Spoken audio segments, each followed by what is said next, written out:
Have you ever pushed someone so far into the shadows that they had no choice but to bite back?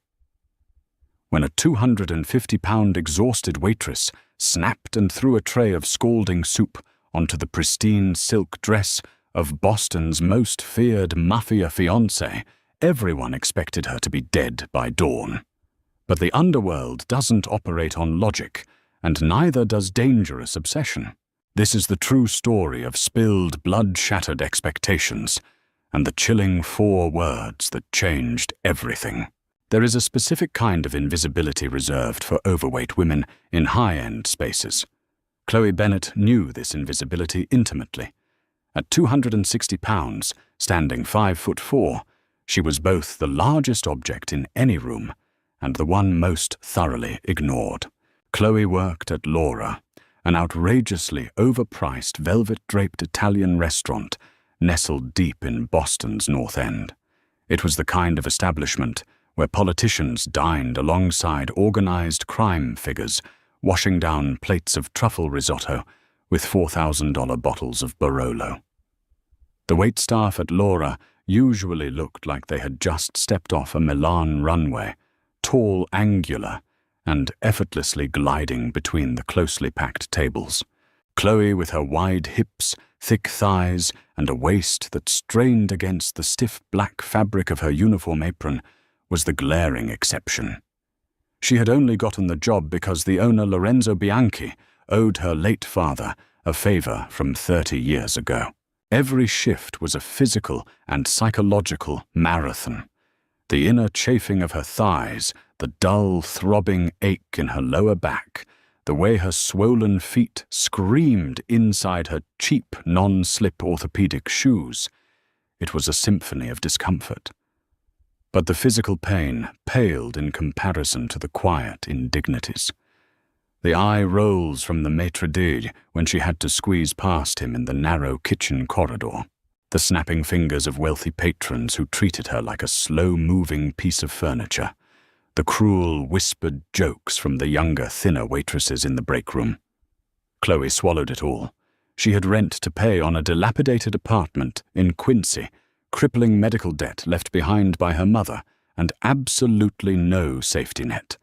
She couldn't afford pride, until the night Dominic Costello walked in. Anyone who read the Boston Globe knew the Costello name. They controlled the ports, the illegal gambling rings running out of Southie, and had their hands deep in the city's real estate development. Dominic was the newly crowned head of the family, having taken over after his uncle's sudden, violent demise. He was 32, striking in a brutal, uncompromising way. He had sharp, hawkish features, eyes the color of dark slate, and an aura of absolute authority that sucked the oxygen out of the room. When Dominic moved, the world stopped and watched. But Chloe's attention wasn't on Dominic. It was on the woman draped over his arm, Vivian Kensington. Vivian was the daughter of a corrupt state senator, a strategic alliance disguised as a romance. She was a walking embodiment of everything Chloe was not. Vivian was rail-thin, with razor-sharp cheekbones, platinum blonde hair, and a bespoke emerald-green silk slip dress that clung to her fragile frame like a second skin.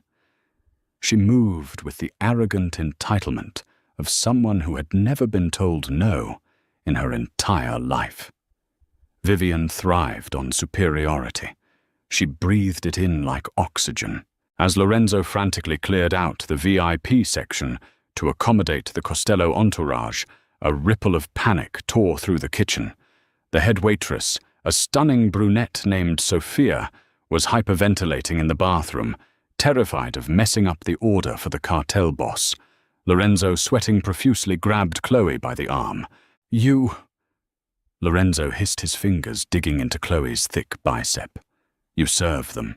You keep your head down, you don't speak unless spoken to, and you get the order right. If you screw this up, Chloe, I don't care about the debt I owed your father. You're done."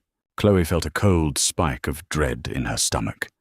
She wiped her clammy hands on her apron, her chest heaving slightly. "Mr. Bianchi Vivian Kensington hates me. She was here last month and complained that I was ruining the aesthetic of her meal. "I don't care," Lorenzo snapped. "Go." Carrying a silver tray with crystal water goblets, Chloe made her way to the VIP section. The table was surrounded by 4 massive bodyguards, men whose tailored suits bulged unnaturally at the ribs. Dominic sat at the head of the table, scrolling casually through his phone, looking entirely bored. Vivian was leaning into him, trailing a manicured finger down his lapel, speaking in a high, breathy voice. "Good evening," Chloe murmured, keeping her eyes glued to the white linen tablecloth as she carefully placed a goblet in front of Dominic. "Welcome to Laura." Vivian stopped mid-sentence. Her cold blue eyes snapped up, raking over Chloe's heavy frame. A cruel, razor-thin smile curled her lips. Oh, God. Lorenzo really needs to lower his hiring standards. "Dominic, darling, look. It's the Michelin Man." A few of the bodyguards chuckled darkly. Chloe felt the blood rush to her cheeks, a hot, humiliating flush that burned all the way to the tips of her ears. She kept her head down desperately, trying to pour the ice water without her hands shaking. Dominic didn't laugh. He slowly raised his eyes from his phone, his slate-grey gaze locking onto Chloe. For a terrifying second, Chloe felt entirely exposed, as if he could see right through the cheap polyester of her uniform, past the thick layers of fat she used as armor, straight into her terrified, exhausted soul. He didn't say a word. He just watched her. "Are you deaf or just slow?" Vivian snapped her voice, cutting through the heavy silence. "I asked for sparkling water with a twist of lemon, not this tap garbage. God, do you spend all your time eating in the back instead of learning how to do your job?" "I apologize, miss," Chloe said softly, her voice trembling. "I'll get that for you right away." "Don't bother," Vivian sneered. She deliberately knocked her elbow against the table, sending the heavy crystal goblet toppling over. Ice water spilled across the pristine tablecloth, cascading over the edge and splashing directly onto Chloe's black shoes and thick black tights. "Oops," Vivian said, her tone dripping with venom. "Clean that up, and try not to crush the table when you bend over." Chloe stood frozen, the icy water seeping through her shoes. The entire restaurant seemed to have gone dead silent. She looked down at the puddle, then up at Vivian's triumphant, vicious face. She had spent her entire life swallowing her anger, compressing her dignity to make room for other people's cruelty. But tonight, something deep inside the heavy, exhausted waitress began to crack. The silence in the VIP section was deafening. Chloe could feel the eyes of the bodyguards on her, heavy and expectant. She could feel Lorenzo panicking from across the dining room. And most intensely, she could feel Dominic Costello's gaze, unblinking and entirely unreadable. Mechanically, Chloe grabbed the thick cloth napkins from her apron and knelt down on the hardwood floor. Her bad knee popped loudly, a sound that elicited another sharp giggle from Vivian. Chloe dabbed at the spilled water, her hands moving numbly. "Make sure you get it all," Vivian purred, leaning over so her blonde hair almost brushed the table. "You missed a spot right by my shoe. Or is your stomach in the way so you can't see it?" Chloe closed her eyes. "Just breathe," she told herself. "Just clean it up and walk away. You need this job. You need the money." She finished wiping the floor, gathered the wet napkins, and stood up, her thighs burning from the effort.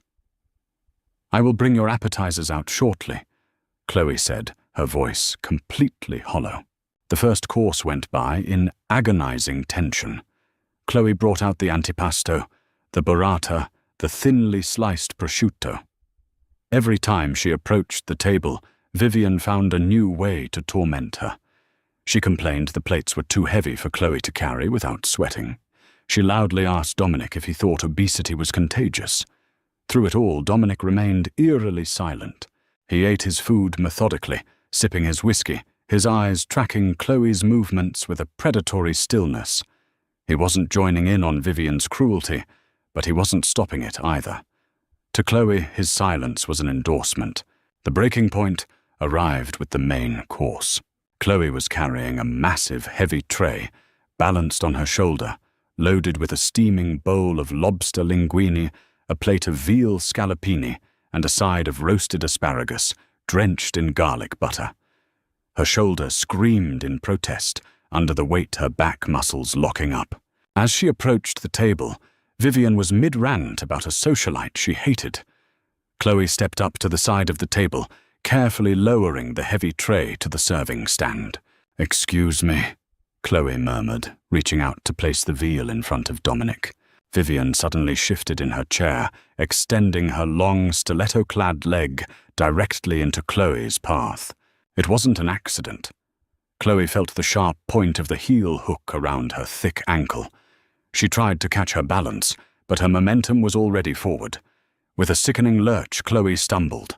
The heavy ceramic plate of veal scallopini tipped, slipping from her grasp. She managed to catch it before it hit the floor, but the hot, buttery sauce splashed violently over the edge, landing directly on the hem of Vivian's emerald green silk dress. Vivian shrieked. It was a piercing, glass-shattering sound. She leaped up from her chair, staring at the greasy stain ruining the $4,000 silk. "You stupid fat cow!" Vivian screamed, her face contorting with absolute rage. "Look at what you did. Look at my dress. I'm sorry you tripped me." Chloe started her heart, pounding a frantic rhythm against her ribs. "I tripped you. You clumsy, massive whale, you tripped over your own disgusting feet." Vivian lunged forward. Before Chloe could even process the movement, Vivian's hand cracked across Chloe's face. The slap echoed through the hushed restaurant like a gunshot. Chloe's head snapped to the side. A sharp, stinging heat bloomed across her cheek. The metallic taste of blood flooded her mouth, where her teeth had bitten into the soft tissue of her inner cheek. For 3 seconds, the world stopped turning. Lorenzo gasped from the bar. The bodyguards tensed their hands, dropping to their suit jackets. Dominic slowly set down his fork, his slate eyes narrowing into dark slits. Vivian stood there, chest heaving, a cruel, satisfied smirk returning to her lips. "Get out of my sight. Go get the manager. You are fired, you disgusting—" Something snapped. It wasn't a metaphor. Chloe literally heard a popping sound in her mind, like a thick cable snapping under immense pressure. Decades of being mocked, of being invisible, of starving herself on fad diets, only to gain it all back, of being treated like a subhuman creature because she took up too much space.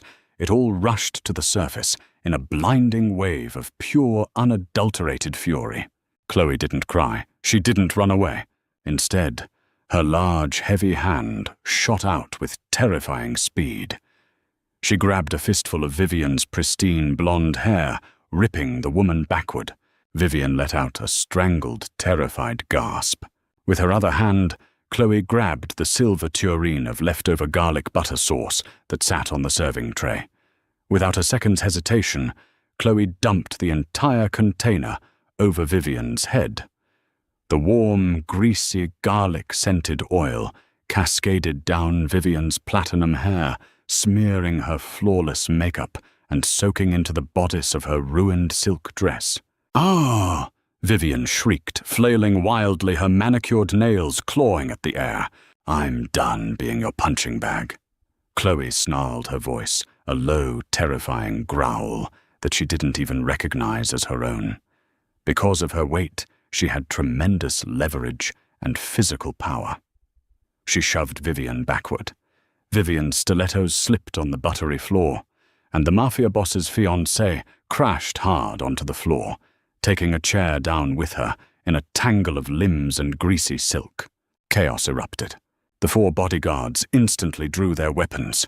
The terrifying sound of metal sliding against metal filled the dining room as 4 handguns were leveled directly at Chloe's chest. Waitresses screamed. Patrons dove under their tables. Chloe stood frozen, breathing heavily, her chest heaving against her tight apron. The butter dripped from her hands. She looked at the guns pointed at her, and a strange, detached calm washed over her. Well, she thought numbly, This is it. I'm going to die. Vivian, sobbing hysterically on the floor, wiped grease from her eyes. Kill her! She shrieked, pointing a trembling, buttery finger at Chloe. Shoot that fat bitch right now. The lead bodyguard clicked off his safety. Stand down. The voice was low, gravelly, and commanded absolute obedience. Dominic Costello stood up. He didn't rush. He didn't pull a weapon. He casually buttoned his suit jacket, his eyes locked onto Chloe. He didn't look angry. He didn't look offended. To Chloe's absolute horror and confusion, Dominic Costello looked fascinated. Dominic! Vivian wailed from the floor, sounding like a spoiled child. Look at me. Look at what she did. Tell Matteo to shoot her. Dominic didn't even glance down at his fiancée. He kept his eyes on Chloe, tracking the defiant, terrified fire in her eyes, the heavy rise and fall of her chest, the red handprint glowing fiercely on her pale cheek. I said, stand down. Dominic repeated, his voice dangerously soft. Instantly the bodyguards lowered their weapons, though they kept their hands on the grips. Dominic slowly walked around the table, his expensive leather shoes crunching on spilled ice. He stopped just 2 feet away from Chloe. He was incredibly tall, forcing Chloe to tilt her head up to meet his gaze.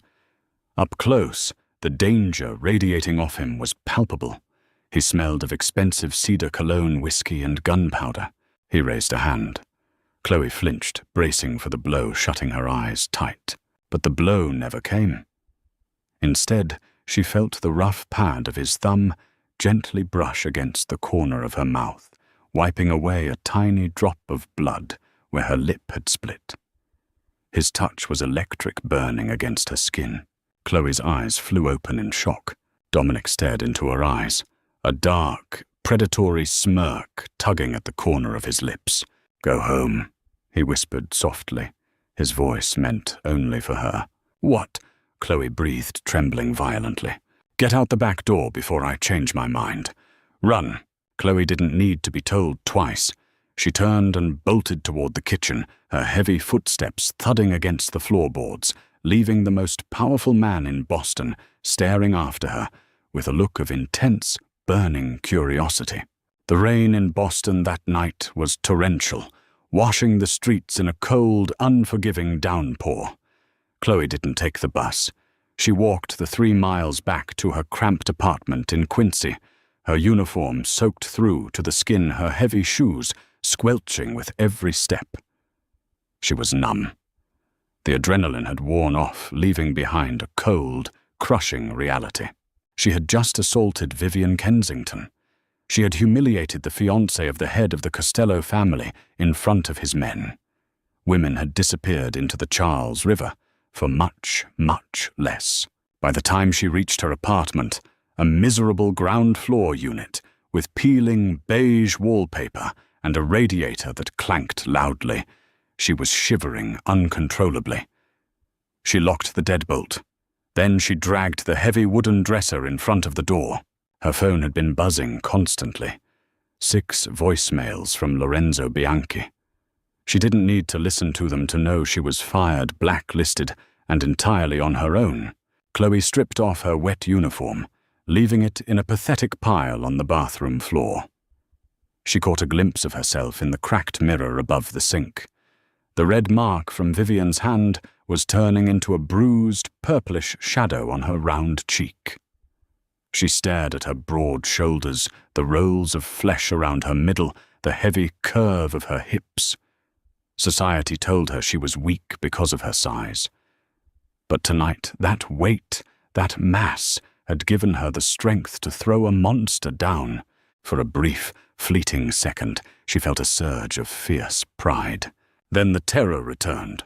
She put on an oversized grey sweatpants and an old, faded t-shirt. She dragged a battered suitcase from under her bed and started throwing things into it. Socks, underwear, her mother's old silver locket, the envelope with her meager savings, $340 in loose 20s. It wasn't enough to get far, but maybe she could take a Greyhound bus out of state. Vermont, or maybe Ohio. Somewhere the Costello family wouldn't bother to look. Bang, bang, bang.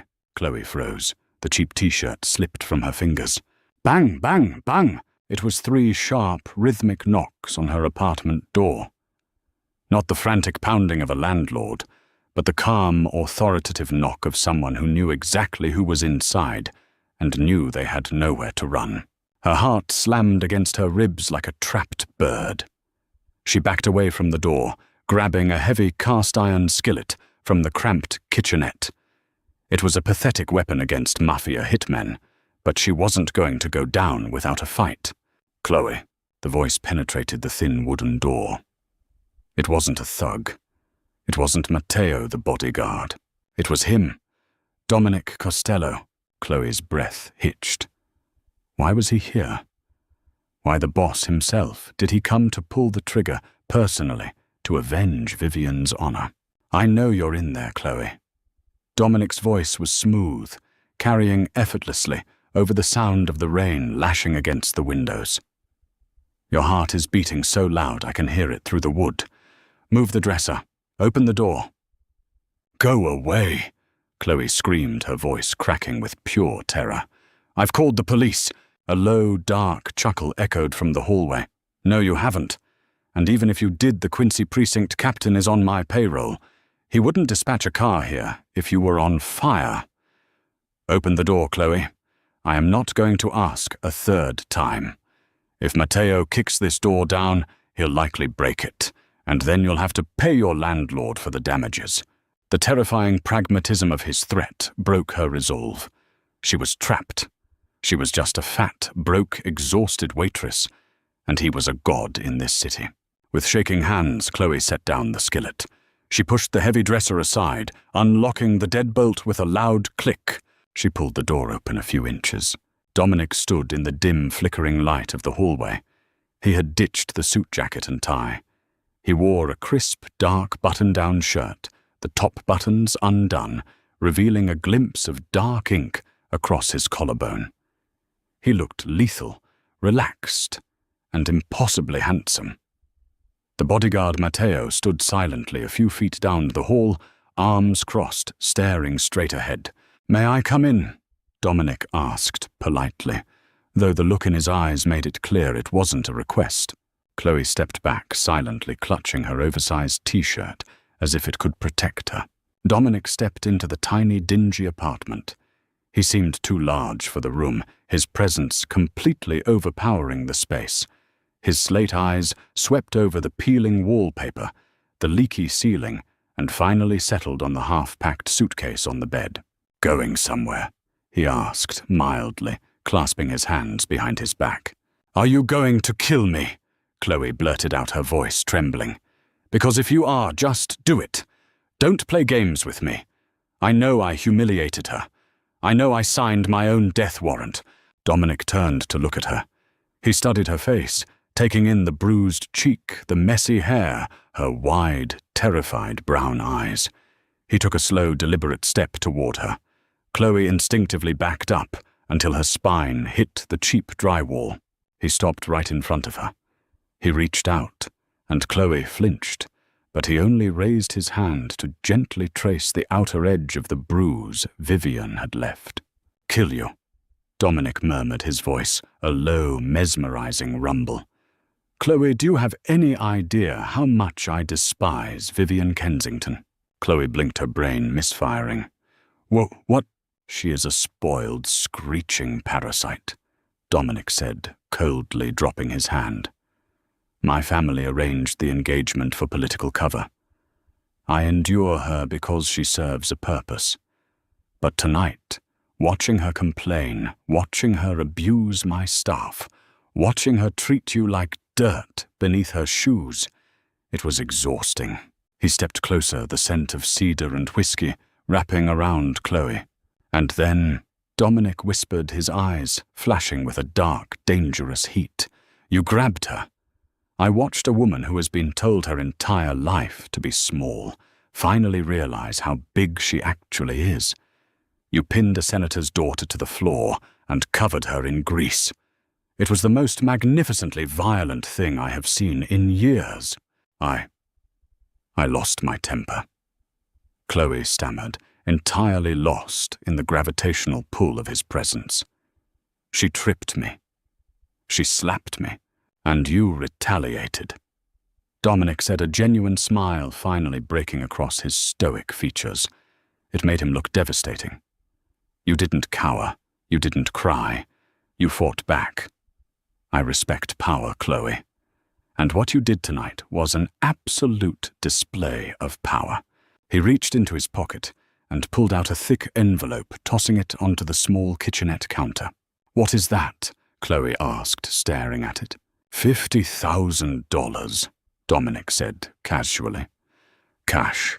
Consider it an apology for my fiancée's behavior and severance pay for Lorenzo firing you.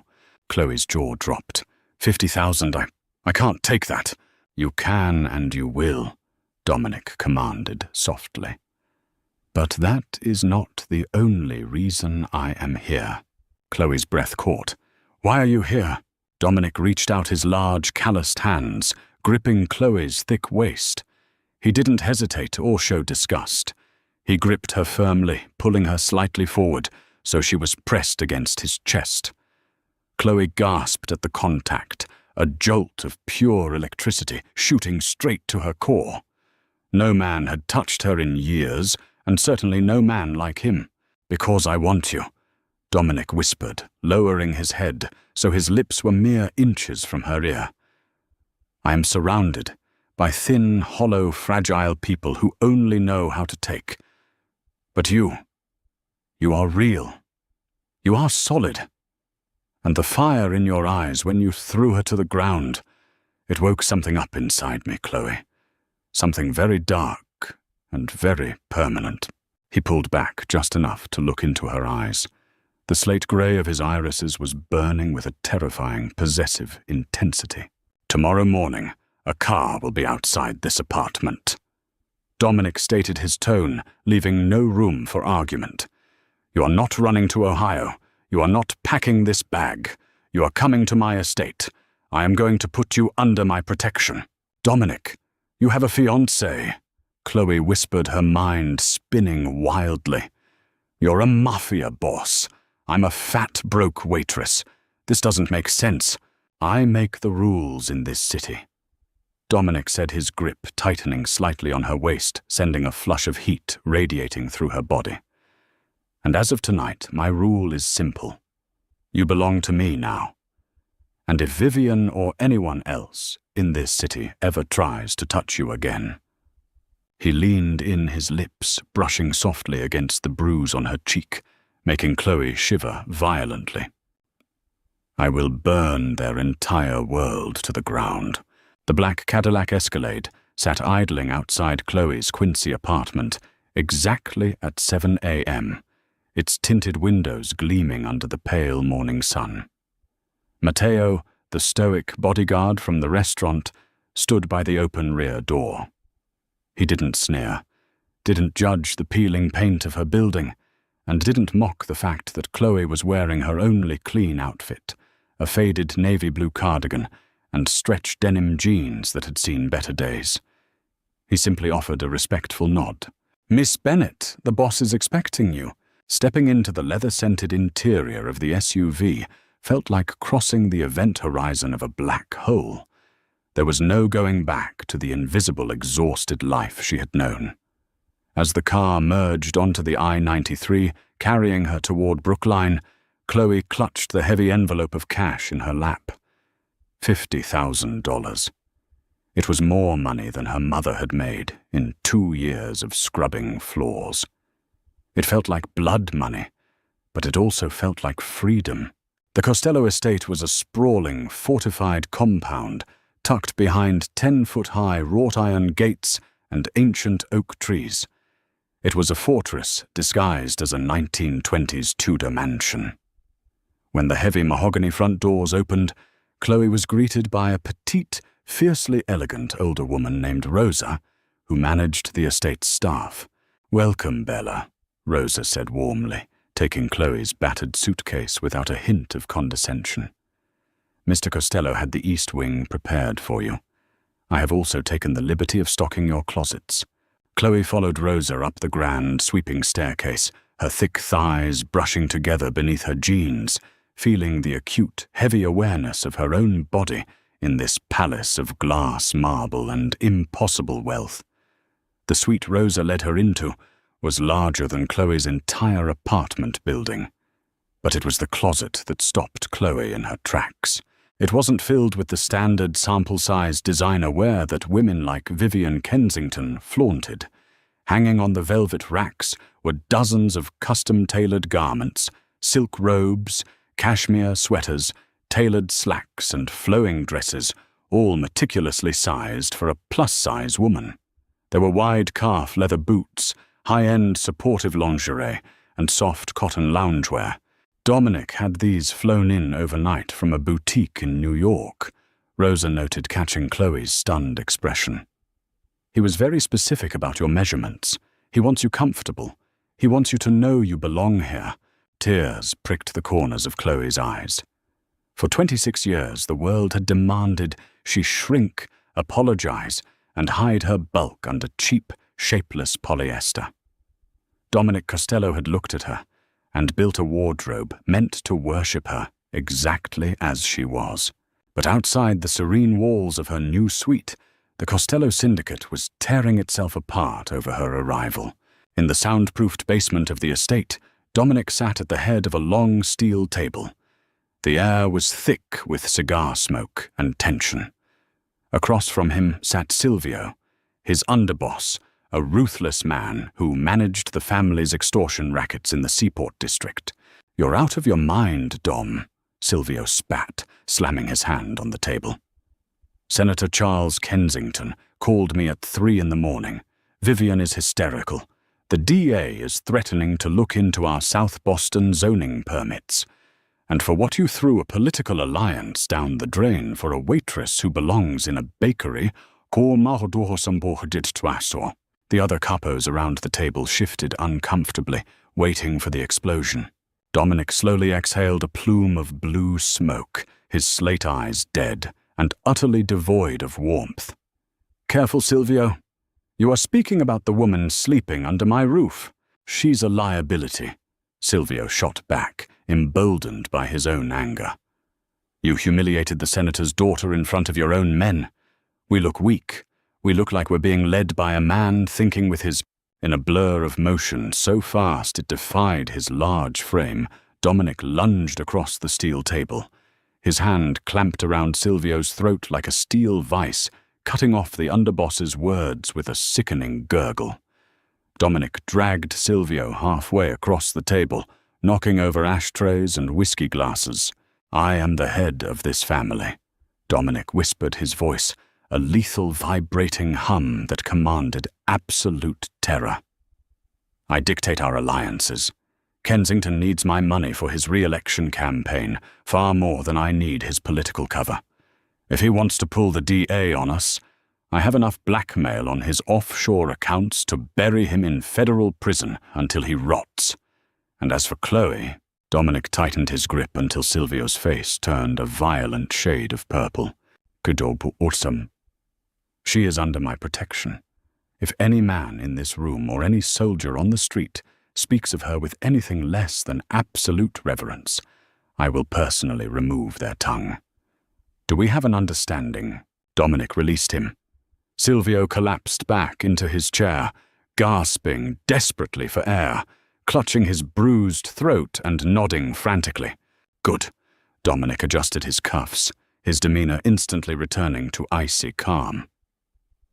"Clean up this mess. I have a guest to attend to." When Dominic entered Chloe's suite an hour later, the violence was entirely washed from his aura.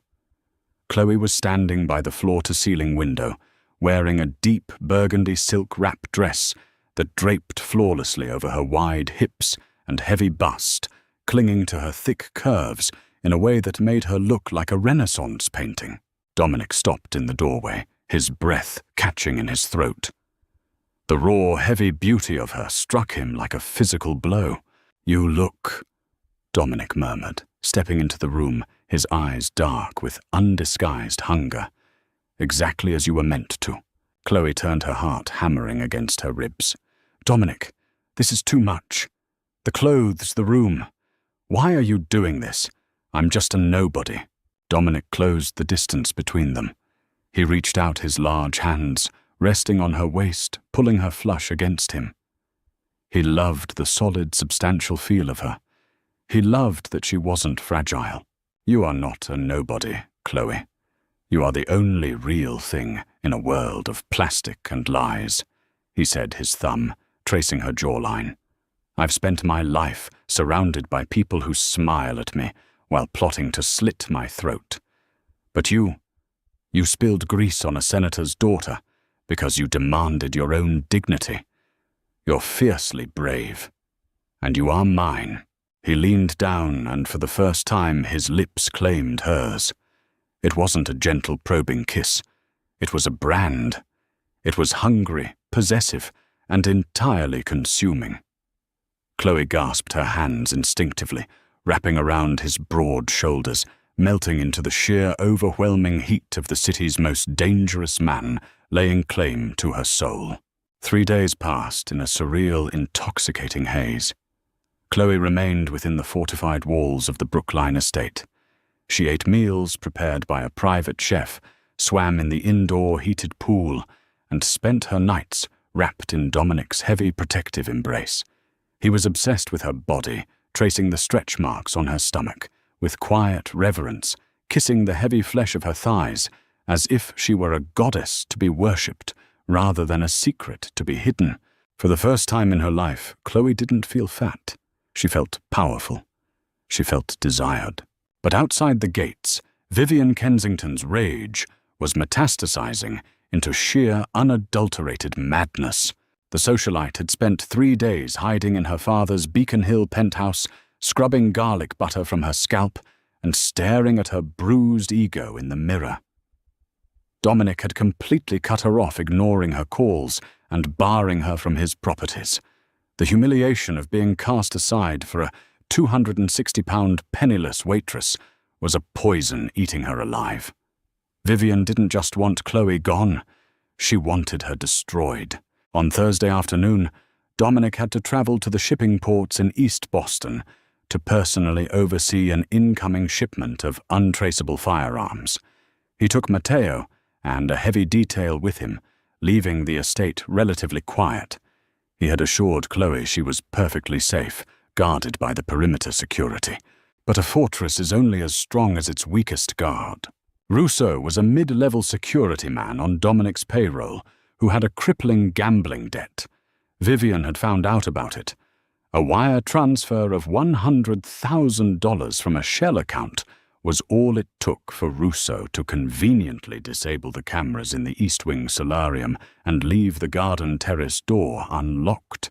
Chloe was sitting in the sunlit solarium reading a novel and enjoying a cup of chamomile tea, wearing a soft emerald green lounge set. She felt peaceful. The heavy glass doors slid open with a soft whoosh. Chloe looked up, expecting to see Rosa. Instead, the blood drained entirely from her face. Vivian Kensington stood in the doorway. She was flanked by a massive, heavily tattooed enforcer named Lenny, a freelance thug known in the underground for doing the dirty work the established families refused to touch. Vivian was dressed in a sharp black trench coat, her platinum hair pulled back tight, her blue eyes wide and manic. "Well, well, well," Vivian sneered, stepping into the room, her heels clicking sharply against the marble floor. "Look at the pig in her new pen." Chloe stood up instantly, her heart rocketing into her throat. Her mind raced. Where were the guards? Where was Rosa? "How did you get in here?"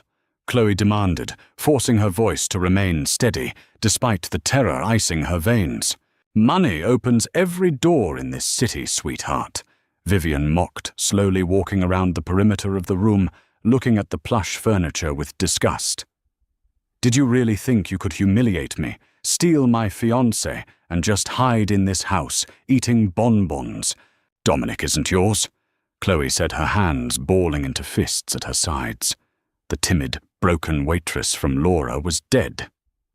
Dominic had resurrected someone much stronger. "He threw you out. Leave Vivian before he comes back. You know what he'll do to you. Vivian's face contorted with ugly, visceral hatred. "He's under a spell. It's a sick temporary fetish, you disgusting whale. Once I get rid of you, he'll remember where his true loyalties lie. Lenny." The massive thug stepped forward, pulling a heavy, suppressed pistol from his jacket.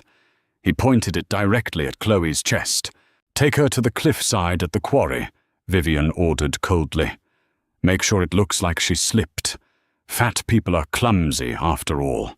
Lenny grinned, revealing stained teeth, and stepped toward Chloe. "Come quietly, big girl. Don't make me drag you." Adrenaline pure and sharp as shattered glass flooded Chloe's system. She was cornered. She had no weapon. But as Lenny reached out to grab her arm, Chloe remembered what she had learned at the restaurant. Her weight was not a weakness. It was physics. It was momentum. As Lenny's hand clamped onto her bicep, Chloe didn't pull away. Instead, she threw her entire 260-pound frame forward, directly into him. Lenny, expecting resistance and a tug of war, was caught completely off guard by the massive sudden shift in gravity. Chloe rammed her heavy shoulder directly into his chest. The impact was brutal. Lenny gasped as all the air was forced from his lungs, his boots slipping on the slick marble. They crashed to the floor together. The suppressed pistol clattered out of Lenny's hand, sliding across the room. "Get the gun!" Vivian shrieked, panicking as her hired muscle went down under Chloe's bulk. Chloe scrambled, pinning Lenny's arm with her thick knee, her weight rendering him temporarily immobile. She lunged for a heavy, solid bronze statue of a greyhound resting on the coffee table. As Lenny bucked his hips, trying to throw her off, Chloe brought the heavy bronze statue down hard in a sweeping arc, smashing it directly into the side of Lenny's skull. The thug groaned, his eyes rolling back in his head, and went limp beneath her. Panting heavily, Chloe pushed herself up off the unconscious man. She turned to look at Vivian.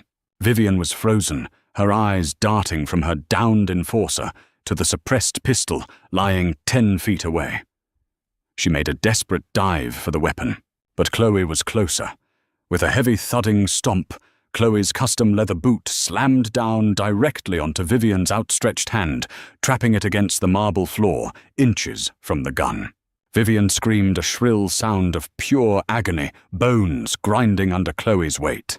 "I told you," Chloe said, her voice dark and breathless, her chest heaving as she stared down at the terrified socialite. "I am done being your punching bag." Suddenly, the heavy oak doors of the solarium burst open.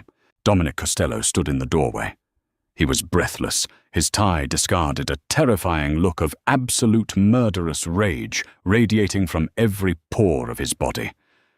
Matteo and 3 other guards rushed in behind him, their assault rifles raised. Russo, the traitorous guard, was dragged into the room by the collar, his face beaten into a bloody pulp. Dominic had discovered the compromised security feed halfway to the docks and had driven his Escalade back at 90 miles an hour. Dominic took in the scene, the unconscious hitman on the floor, the blood, and Chloe standing tall and defiant, her heavy boot pinning Vivian Kensington to the marble. The tension in Dominic's shoulders instantly dissolved into a dark, fiercely proud smirk. "Matteo." Dominic said, his voice eerily calm as he walked toward Chloe. "Clear this trash out of my house."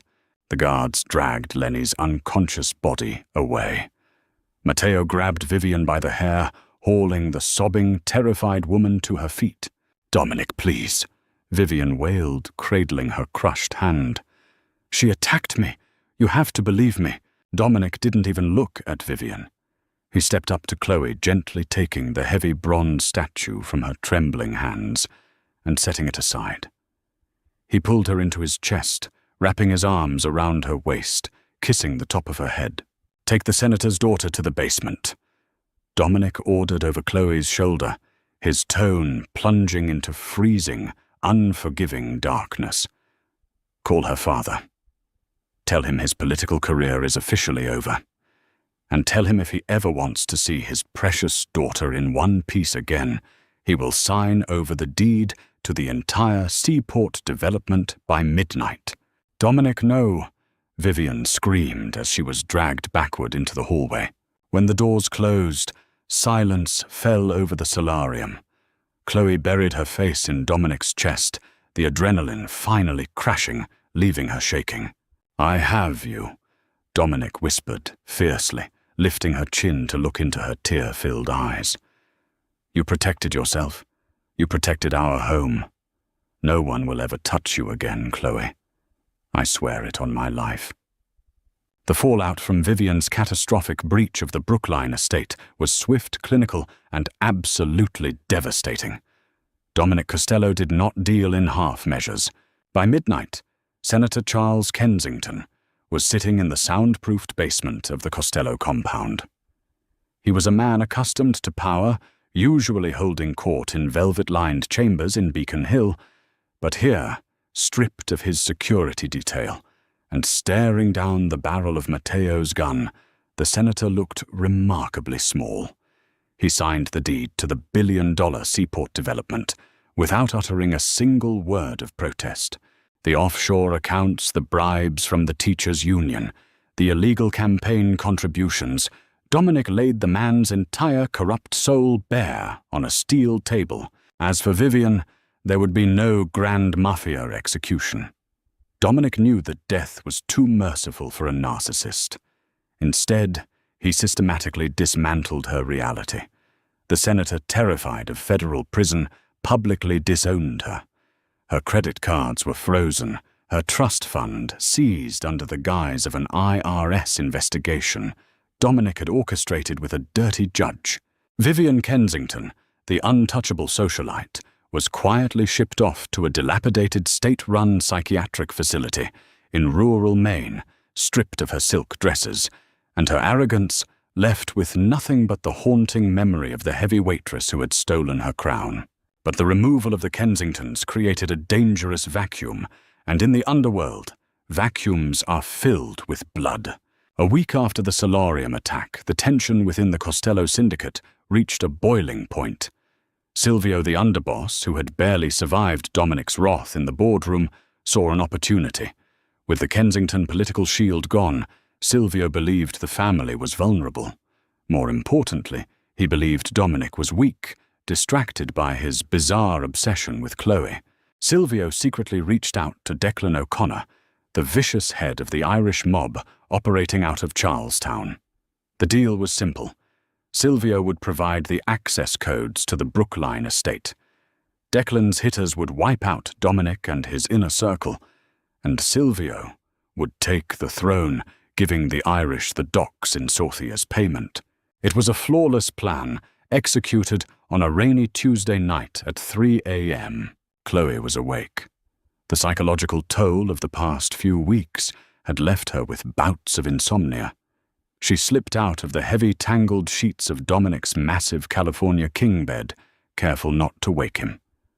She wrapped a thick velvet robe around her soft, heavy curves and walked quietly down the hall toward the kitchen to get a glass of water.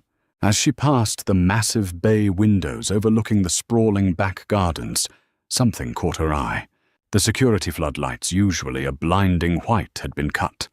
The estate was submerged in an unnatural, inky blackness, but a flash of lightning illuminated the grounds for a fraction of a second.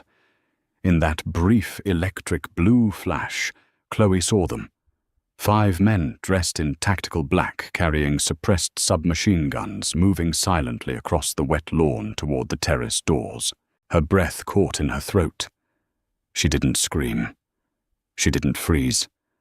The girl who used to cry in the restaurant bathroom was gone. Chloe turned and sprinted back down the hall, her heavy bare feet slapping quietly against the imported Persian runners. She burst into the master bedroom. "Dominic!" she hissed, shaking his broad shoulder violently. Dominic was awake instantly, the sleep vanishing from his slate eyes in a millisecond. He didn't ask questions. He read the pure urgency in her face. 5 men, armed, in the garden. Chloe breathed, her chest heaving. The lights are cut. Dominic rolled out of bed, pulling a heavy Glock 19 from the biometric safe on his nightstand. He tossed a smaller silver revolver to Chloe. "Stay behind the oak armoire. Do not come out." The next 10 minutes were a symphony of violence. The assassins breached the first floor, but Dominic and his night guard, Matteo, were already waiting in the shadows of the grand staircase. The silence of the house was shattered by the deafening roar of unsuppressed gunfire. Wood splintered. Glass shattered. The smell of cordite and copper flooded the air. Upstairs, Chloe gripped the cold silver of the revolver. Her hands shook, but she kept her eyes glued to the bedroom door. Suddenly the door handle turned. A sixth man, a straggler who had scaled the balcony, slipped into the room. He was looking toward the hallway, his gun raised, unaware of the heavy woman standing perfectly still in the dark corner. He took one step toward the bed. Chloe didn't hesitate. She raised the heavy revolver, leveled it at the center of the man's mass, and pulled the trigger. The kickback bruised her palm, the gunshot ringing in her ears like a physical blow. The intruder dropped instantly, a dark stain spreading across the expensive carpet. The gunfire downstairs ceased. Footsteps pounded up the stairs.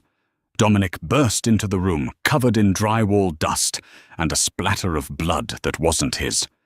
He saw the dead hitman on the floor, and then he saw Chloe, still holding the smoking gun, her chest rising and falling heavily beneath her velvet robe. Dominic walked over to her, his breathing ragged.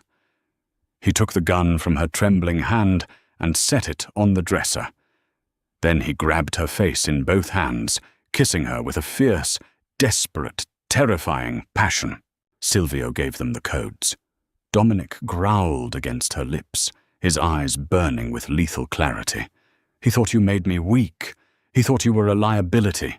Dominic pulled back, looking at the dead man, then down at the magnificent, formidable woman in his arms. "You didn't just save my life tonight, Chloe," he whispered. "You solidified your place in this family. By sunrise, Silvio's head will be on a spike, and every capo in this city will know exactly who stands beside me."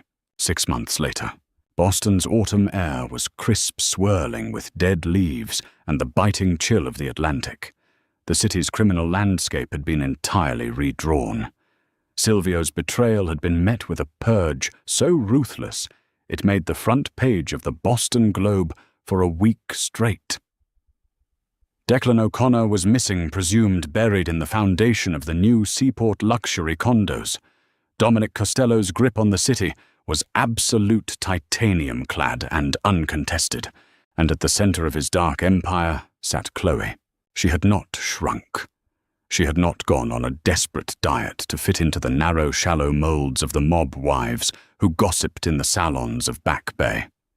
In fact, she had blossomed. She wore her size like armor, moving with a slow, deliberate majesty that demanded the room's attention. It was a Friday night, and a fleet of black SUVs pulled up to the curb in the North End. They were parked directly in front of Laura. The restaurant was exactly as Chloe remembered it. The velvet drapes, the crystal chandeliers, the suffocating scent of truffles, and expensive ego. But the dynamic had entirely inverted.